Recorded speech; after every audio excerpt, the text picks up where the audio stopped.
Madame Gibbs traversait la semaine la plus difficile de sa vie lorsqu'une aimable connaissance l'a remarqué et a apaisé ses inquiétudes. La vieille femme aux cheveux hirsutes et au châle en lambeaux commença à attirer l'attention du gérant du magasin. Madame Gibbs avait pour habitude de faire plusieurs tours du magasin, de prendre des choses sur l'étagère, de les examiner et de les remettre en place. Mais c'était le jour le plus lent de la semaine, et cet après-midi-là, le visage de Madame Gibbs était celui que le gérant du magasin ne cessait de voir depuis le début de son service jusqu'à l'heure du déjeuner. En réalité, il arrivait parfois à Madame Gibbs de manquer de quoi manger au dîner, et si est justement ce qui s'est passé ce jour-là. Habituellement, elle pouvait acheter quelques pommes de terre, des fruits ou au moins une miche du pain le moins cher. Mais ce jour était une journée particulièrement difficile. C'était la dernière semaine du mois, et Madame Gibbs avait visité toutes les épiceries du quartier à la recherche de quelque chose qu'elle pourrait acheter avec le peu d'argent qu'elle avait. S'il n'y avait pas eu le tuyau cassé qui a presque inondé la cuisine, j'aurais pu économiser sur les réparations et avoir un repas copieux aujourd'hui, pensa-t-elle. C'était le 3e mois consécutif que sa maigre pension était épuisée, la laissant se démener pour des miettes pendant une semaine entière. « Madame, y a-t-il quelque chose que je puisse faire pour vous aider ?» demanda-t-il à Madame Gibbs. La question inattendue la ramena à la réalité. Perdue dans ses pensées, elle ne se rappelait plus quand elle s'était assise sur un tabouret du coin gourmand. Rien, fiston. J'étais juste en train de visiter. Remarquant le léger soupçon dans les yeux du gérant du magasin, Madame Gibbs a tenu son sac d'épicerie plié. Elle sortit du magasin aussi vite qu'elle le put. Son chemin retour allait être très long, et le soleil brûlant ne l'aiderait pas. Elle traîna les pieds le long de la route, prenant soin de ne pas laisser tomber complètement la semelle pendante de sa chaussure droite. Il y avait des cafés et des bars à jus le long du chemin.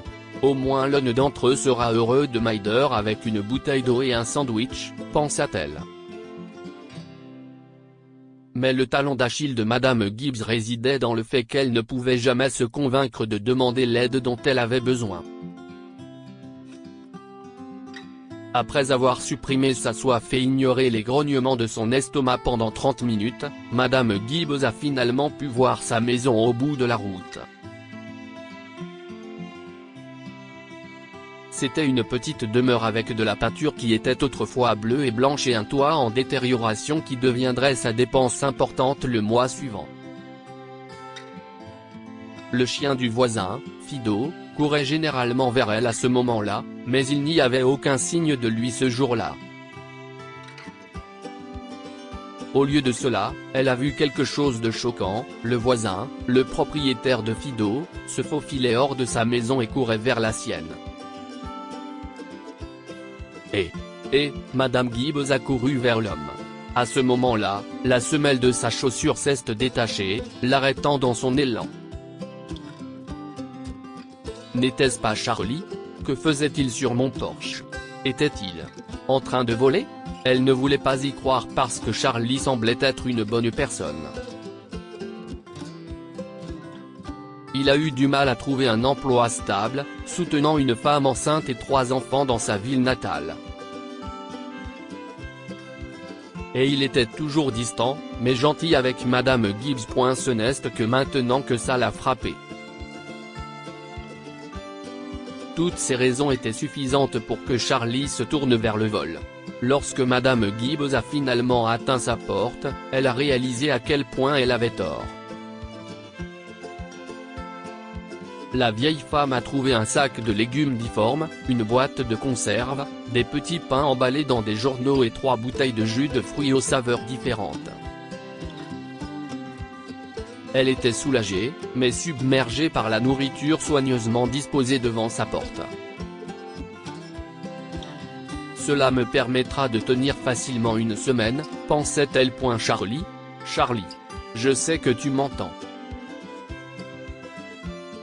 Viens dehors, cria Madame Gibbs, essayant de regarder à travers les grands arbustes qui servaient de clôture entre les maisons. Dehors, où je passe un coup de fil à Gloria, Madame Gibbs semblait impatiente et en colère. Charlie s'avança tranquillement, évitant le contact visuel avec sa voisine née.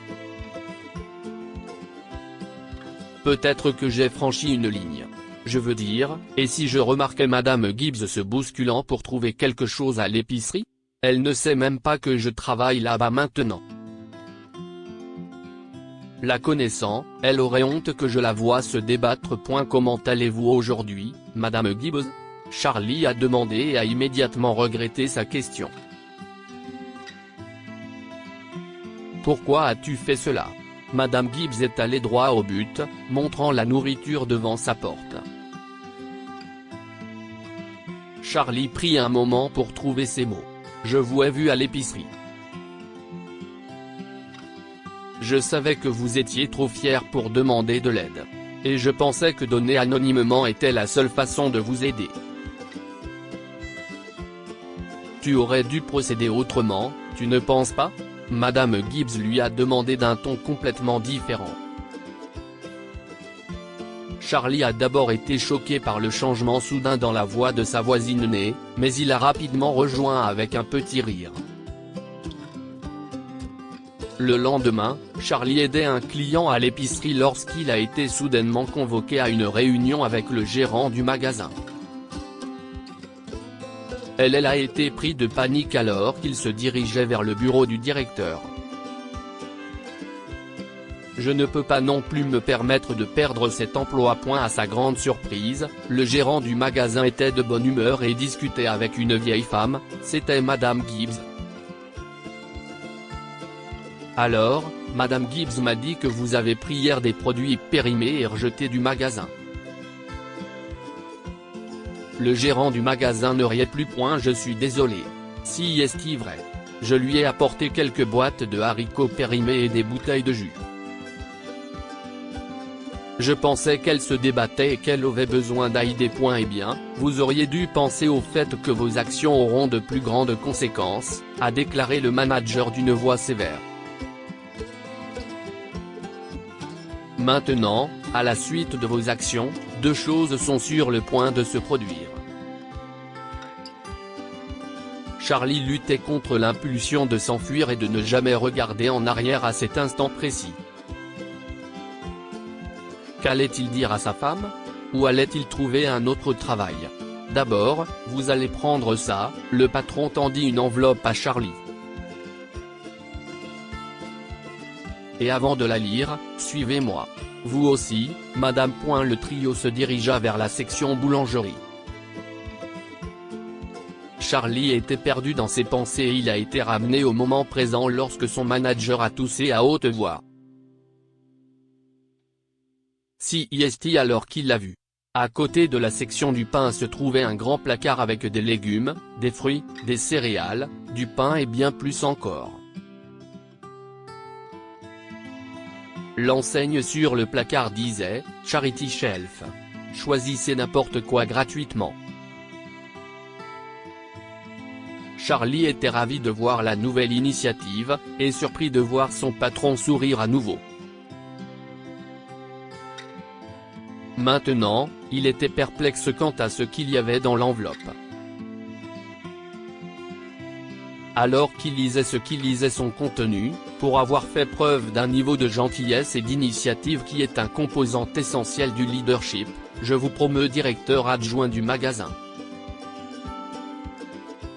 Cela signifie que vous obtenez un bureau et un meilleur salaire. N'oubliez-vous pas quelque chose, jeune homme? Madame Gibbs donnait un coup de coude au gérant. Oh oui. Et vous pouvez désormais faire venir votre femme et vos enfants. Vous pouvez remercier Madame Gibbs d'avoir longuement discuté avec moi jusqu'à ce que j'accepte. Charlie était trop ravi pour se rappeler que Madame Gibbs n'aimait pas les câlins.